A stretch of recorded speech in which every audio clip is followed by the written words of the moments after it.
Hello बच्चा party, कैसे हैं आप लोग? एकदम मस्त, एकदम झक्कास। पढ़ाई कैसे चल रही है? एकदम जोरदार चल रही है। इसी तरह से पढ़ाई करते रहिए, ठीक है ना। तो आज मैं आपके लिए लेकर आ गया हूँ प्रिंसिपल ऑफ होमोजेनिटी का concept, right. Principle of homogeneity में क्या क्या चीज़ आपको पढ़ना है, क्या क्या चीज़ जानना, वो सारा चीज़ अपन देख लेंगे इस वाले वीडियो में। इसके बाद कुछ दिक्कत नहीं होगा आपको प्रिंसिपल ऑफ होमोजेनिटी से रिलेटेड जो भी क्वेश्चन आएगा, है ना। तो प्रिंसिपल ऑफ होमोजेनिटी क्या है? ये बेसिक सा चीज़ें हैं। सबसे पहले स्टार्ट करने से पहले very good morning, very good afternoon, नमस्ते, सत श्री अकाल, है ना। तो जब भी आप वीडियो देख रहे हैं ना, तो अगर आपने सब्सक्राइब नहीं किया तो प्लीज़ सब्सक्राइब भी कर दो यार, क्या जाता है।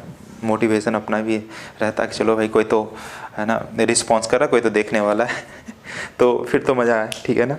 तो एनीवे, अपना काम है, अपना कर्म है, कर्म तो करना ही पड़ेगा, ठीक है ना। फल की चिंता ना करो। गीता में श्री कृष्ण भगवान ने बोले है ना कि आपका सिर्फ कर्म पे अधिकार है, फल तो देने वाले ऊपर वाले हैं ना। तो आप जितना मेहनत करेंगे उस हिसाब से आपको फल मिलेगा, ठीक है ना।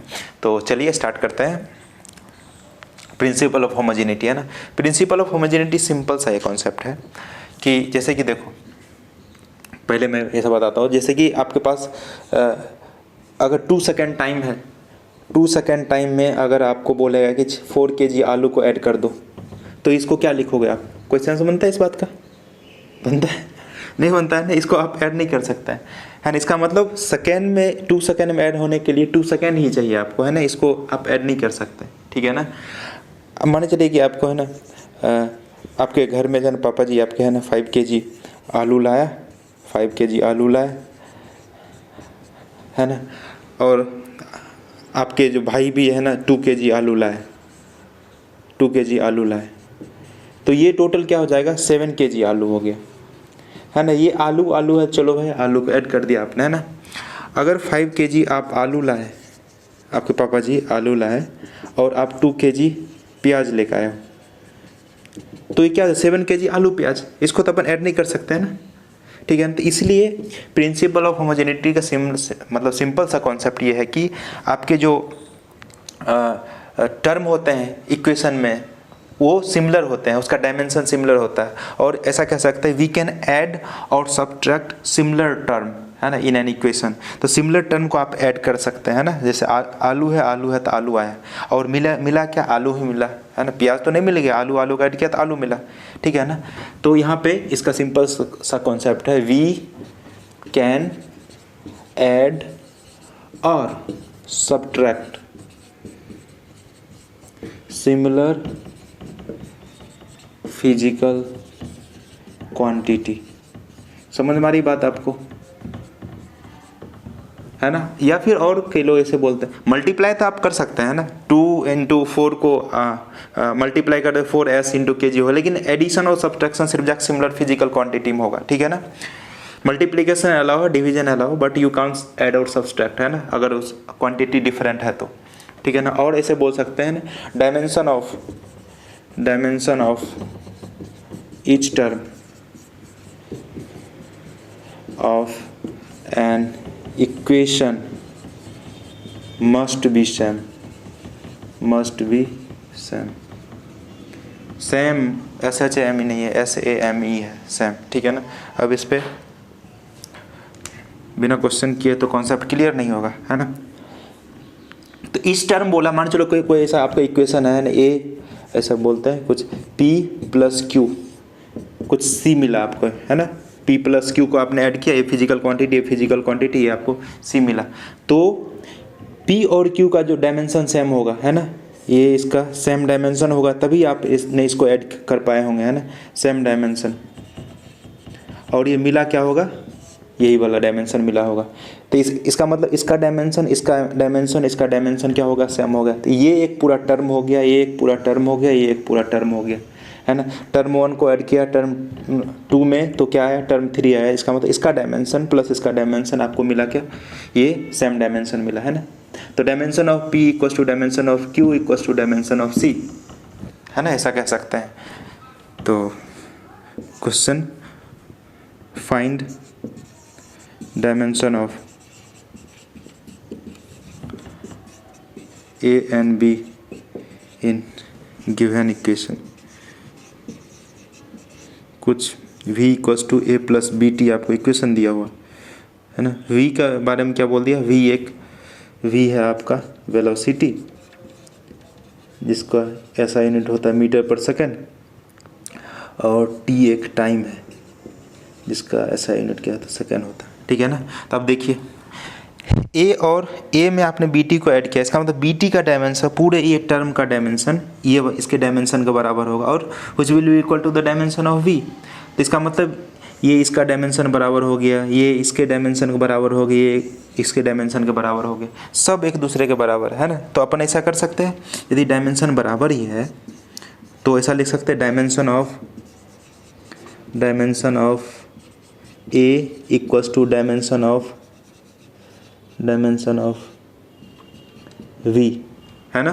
डायमेंशन ऑफ a का डायमेंशन निकालना, इक्वल कर दिया डायमेंशन ऑफ v। अब डायमेंशन ऑफ a तो चाहिए ही, डायमेंशन ऑफ v क्या हो जाएगा, v का डायमेंशन क्या है, v है मीटर पर सेकेंड, तो इसका मतलब l/t, तो आ गया आपका dimension lt-1 dimension of a, या फिर m के फॉर्म में लिखना तो m0 lt-1, ठीक है। अब डायमेंशन ऑफ b निकालना है, तो डायमेंशन ऑफ b निकालना तो इस तरह से लिख सकते हैं फिर से अगेन, डायमेंशन ऑफ bt ये पूरे टर्म का डायमेंशन इक्वल होगा डायमेंशन ऑफ क्या, v। तो डायमेंशन ऑफ ये b का तो निकालना है, t क्या है, टाइम, t लिख दिया, डायमेंशन ऑफ v क्या हो जाएगा अपने पास lt-1, तो ये एक और t इधर चला जाएगा, ये t इधर चला जाएगा, तो यहाँ पर आ जाओ, तो b रख लेते इधर, t उधर चला जाएगा, तो क्या हो जाएगा lt-1 डिवाइड बाय t, तो आ गया lt-2, ये आ गया डायमेंशन ऑफ, तो डायमेंशन ऑफ b ये, डायमेंशन ऑफ a ये आ गया, ठीक है। ओके, और भी क्वेश्चन बहुत सारा करेंगे, ठीक है ना। तो आपको ये ध्यान रखना है कि हर एक टर्म का डायमेंशन बराबर होता है किसी इक्वेशन में, ठीक है ना। Question, find dimension of a and b in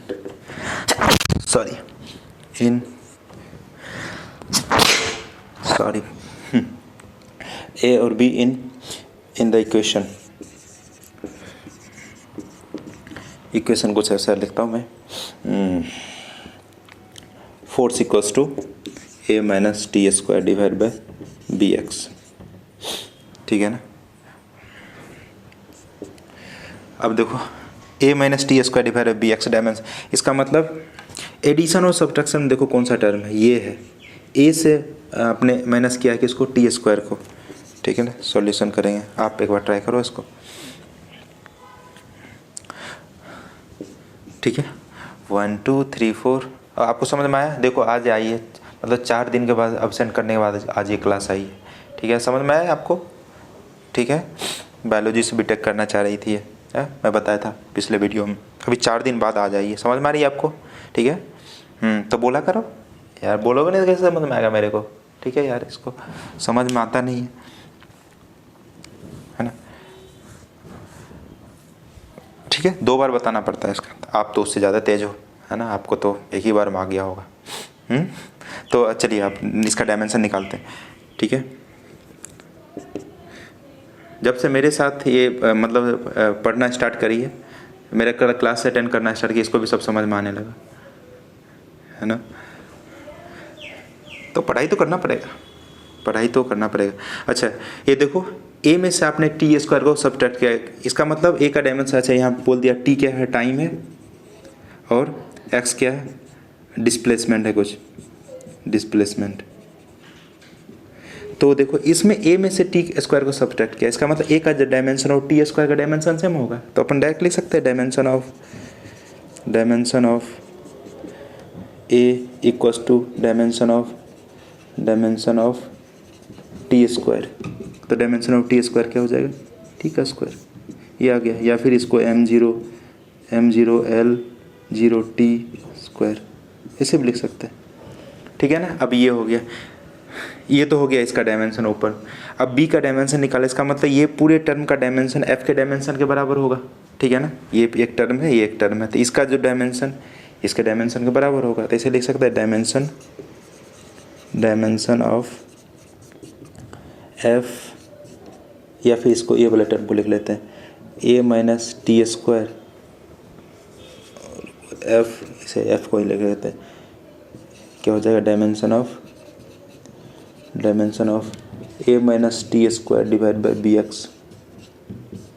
ठीक है, तो डायमेंशन ऑफ एफ का डायमेंशन हमने पता है M L T minus two, A minus T square की है डायमेंशन, इसका ए का डायमेंशन क्या है टी स्क्वायर, इसका भी डायमेंशन टी स्क्वायर। तो अगर मैं ऐसा बोल रहा हूँ कि 5 kg आलू में से 2 kg आलू को माइनस करोगे तो 3 kg आलू ही बचेगा ना, 3 kg आलू ही बचेगा, 3 kg है ना, ओनियन तो बचेगा नहीं, है ना। तो 5 kg पोटैटो में 2 kg पोटैटो गया तो 3 kg पोटैटो ही बचा। इसलिए यहाँ बोल रहा हूँ कि ये टाइम स्क्वायर, ए का डायमेंशन टी स्क्वायर हो गया और ये टी स्क्वायर का डायमेंशन तो टी स्क्वायर ही होगा, है ना। तो दोनों के एक डायमेंशन में से डायमेंशन किया, टाइम के डायमेंशन में से टाइम का डायमेंशन को माइनस किया, जिसका मतलब ऊपर में तो टाइम का ही डायमेंशन आएगा, ठीक है ना, दूसरा तो डायमेंशन नहीं आएगा, वहाँ फोर्स का तो डायमेंशन आ नहीं जाएगा। तो A minus A T square minus T square, इसका मतलब जीरो नहीं हो जाएगा वो, है ना, जीरो नहीं हो जाएगा, क्या आ जाएगा टी स्क्वायर आएगा, है ना। अगर मैं इसमें से ऐसा करता 5 kg आलू में से 5 kg आलू को माइनस करता तो 0 kg ओनियन तो नहीं आता, 5 मतलब 0 kg आलू ही बचता है ना, वही है यहाँ पे T square minus T square. तो डायमेंशन अपने को यूनिट से मतलब है ना, टाइम को माइनस करेंगे तो वो टाइम ही आएगा, है ना। तो टी स्क्वायर नीचे में बी का निकालना, एक्स का क्या है एल, तो बी को इधर ले लो, बी को इधर ले लिया तो ऊपर बचा टी स्क्वायर, नीचे में एक एल है, इधर से आ जाएगा M L square T minus two, M L square T minus two, तो ऊपर चला जाएगा M raise to power -1 L raise to power -2 T raise to power 4। ये आ गया आपका dimension of B, M L square -1, हाँ ये है आपका डायमेंशन ऑफ बी। इस तरह से आप डायमेंशन ऑफ बी निकाल देंगे, है ना। Time is 12 minute, okay. और भी क्वेश्चन किया जा सकता है।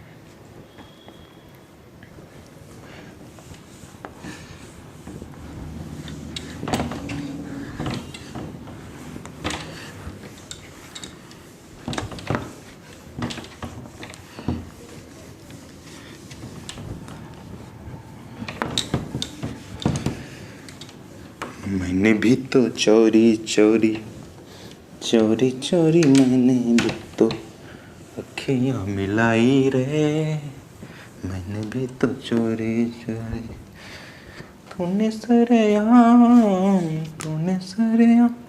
चलो तो क्वेश्चन कर रहे थे अपन।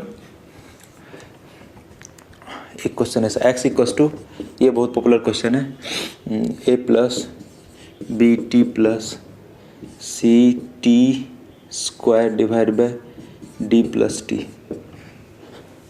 फाइंड। अच्छा इसमें सब x क्या है, x है डिस्प्लेसमेंट, x है डिस्प्लेसमेंट और t है टाइम। इसमें फाइंड करना आपको, find dimension of A B C and D. Solution, अब देखो डायमेंशन ऑफ x क्या हो जाएगा, डायमेंशन ऑफ a के बराबर, x का क्या है तो डायरेक्ट ही आ जाएगा डायमेंशन ऑफ a, लिखेंगे डायमेंशन ऑफ a तो क्या आ जाएगा, dimension of a equals to dimension of x, x का डायमेंशन क्या है, x एक डिस्प्लेसमेंट है तो आ गया l, ठीक है। अब dimension of B T equals to dimension of x कर देते हैं, ये पूरी टर्म का डायमेंशन x के बराबर होगा, है ना, क्योंकि इसका डायमेंशन इसके बराबर, इसका डायमेंशन ये पूरे टर्म के बराबर, तो ये क्या आ जाएगा, इसका डायमेंशन इसके बराबर, डायमेंशन ऑफ x। तो b का तो निकालना, t का हो गया कैपिटल T और डायमेंशन ऑफ x l हो गया, तो b का क्या हो जाएगा l डिवाइड बाई t, तो l t माइनस 1, ये आ गया डायमेंशन ऑफ a। अच्छा अब देखो अगर डायमेंशन ऑफ x डायरेक्टली आप इक्वेट कर दोगे इसके साथ C T square divide by D plus T, तो क्या हो जाएगा, यहाँ पर दो अननोन हो जाएगा, तो c एक तो d हो जाएगा। तो यहाँ पर देखो आप कौन सा पहले निकालना आसान है, है ना। ये d प्लस टी नीचे वाला डिनोमिनेटर वाला आसान है, क्योंकि आपने टाइम में d को ऐड किया है। टाइम में d को ऐड किया, इसका मतलब जो t का डायमेंशन होगा वही तो d का डायमेंशन होगा, तभी तो आपने टाइम में इसको ऐड कर दिया d को डायरेक्टली, है ना। Similar term can be added और सब्सट्रैक्टेड, है ना, इन अ मतलब इक्वेशन। तो इसमें देखो t प्लस डी क्या है, इसका मतलब t और d का दोनों का डायमेंशन सेम होगा, तो यहाँ से पता चल जाएगा dimension of d direct, dimension of d equals to dimension of t, है ना। तो ये यहाँ पे डायरेक्ट पता चल गया, ये डायमेंशन ऑफ d क्या हो जाएगा, t के बराबर, ठीक है। अच्छा, अब ये वाला टर्म को इक्वेट कर देते हैं पूरे को, है ना। Dimension of C T square divide by D plus T equals to dimension of X. ये पूरे टर्म का डायमेंशन ये एक्स के बराबर, है ना। तो डायमेंशन ऑफ एक्स, तो सी टी स्क्वायर, सॉल्यूशन क्या लिखेंगे, सी का तो निकालना, चलो भाई सी का निकालना, टी स्क्वायर तो टी का स्क्वायर कर दिया, डी प्लस टी, है ना, ये भी टी है ये भी टी है, तो दोनों मिलकर तो डायमेंशन अपने को क्या टी ही तो देगा, है ना। टू टी थोड़े टू से अपने को मतलब भी नहीं है कुछ, तो अपने को टी से मतलब है, तो टी प्लस टी क्या हो जाएगा, टी। इधर है dimension of x, dimension of x L हो गया, तो टी से एक टी मर गया और टी को इधर भेज दिया, तो एल डिवाइड बाय टी, ये आ गया डायमेंशन ऑफ सी, ठीक है। तो आप समझो या समझिए, है ना, ये तो आसान है ना।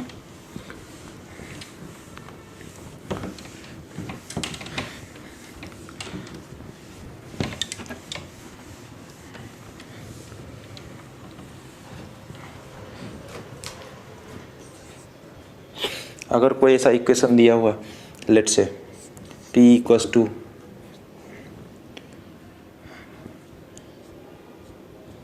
इक्वल्स टू अल्फा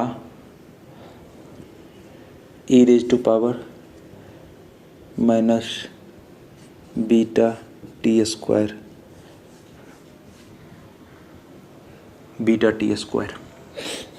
इसमें फाइंड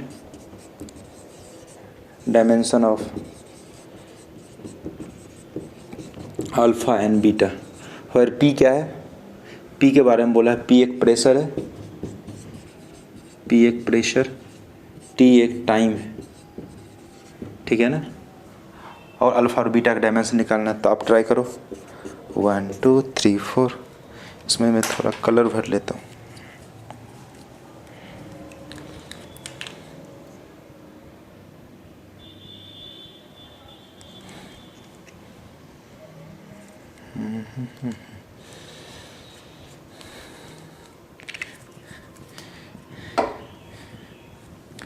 ट्राई कर लिया आपने, होप सो, ईमानदारी से ट्राई करो। ओके, अच्छा देखो, ये ई रेज टू पावर, ये बी टी स्क्वायर, ये क्या है, एक पावर में टर्म है ना। और पावर एक नंबर होता है, नंबर का कोई डायमेंशन नहीं होता, इसका मतलब ये पूरे टर्म का कोई डायमेंशन नहीं होगा, ठीक है ना, क्योंकि ये पावर में है ना। ई रेज टू पावर समथिंग, ये कुछ टू है, तो ये टू, पावर तो एक नंबर होता है, ठीक है ना। तो ये टू तो एक नंबर है, नंबर का कोई डायमेंशन नहीं होता है ना। इसका मतलब बी टी स्क्वायर एक डायमेंशन लेस, है ना, क्वांटिटी है। तो अपन इसे लिख सकते हैं डायमेंशन ऑफ पावर का कोई डायमेंशन है, तो ऐसा याद ध्यान में रखना आप, नंबर का कोई, क्योंकि पावर एक नंबर होता है, नंबर का कोई dimension of B T square, है ना, क्या हो जाएगा, कोई डायमेंशन नहीं। इसका मतलब m0 L0 t, है ना, m0 L0 t0, तो उसको 1 लिख दे अपन, है ना, या फिर ऐसा m0 L0 t0, कोई डायमेंशन। तो b का निकालना, तो क्या हो जाएगा m0 L0 t raise to power 0 और टी स्क्वायर से डिवाइड कर दो, टी स्क्वायर मतलब उसका डायमेंशन टी स्क्वायर हो गया। तो क्या हो जाएगा, m0 है L0 है t, 0 प्लस में 2 है तो ऊपर चला जाएगा, तो माइनस में 2, ये आ गया डायमेंशन ऑफ बीटा, ठीक है। अच्छा, तो इसका मतलब ये ई रेज टू पावर स्क्वायर है ना, ये तो एक आपको नंबर ही देगा आपको, है ना, ई रेज टू पावर स्क्वायर है, तो ये तो एक मल्टीप्लाई करके एक तो नंबर ही देगा।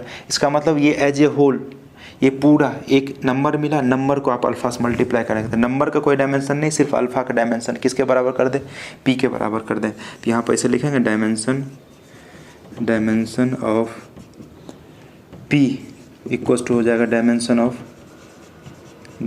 ऑफ अल्फा, है ना, क्योंकि ये तो नंबर है, इसका कुछ तो डायमेंशन नहीं होगा। पहले देखो पावर का कोई डायमेंशन नहीं, पावर को इक्वेट कर दिया तो बीटा का आ गया। अब ये पूरे term E raise to power minus B T इसका कोई डायमेंशन नहीं होगा, क्योंकि ये एक नंबर देगा आपको, है ना, ई रेज टू पावर समथिंग है तो एक नंबर ही देने वाला आपको, ठीक है ना। तो इसका कोई डायमेंशन नहीं है, तो डायरेक्ट पी और अल्फा का डायमेंशन बराबर हो जाएगा। पी क्या है, स्ट्रेस है, स्ट्रेस का डायमेंशन क्या होता है, फोर्स डिवाइड बाय एरिया, तो फोर्स डिवाइड बाय एरिया, तो इसे लिखेंगे फोर्स का क्या होता है, force divide by area, dimension of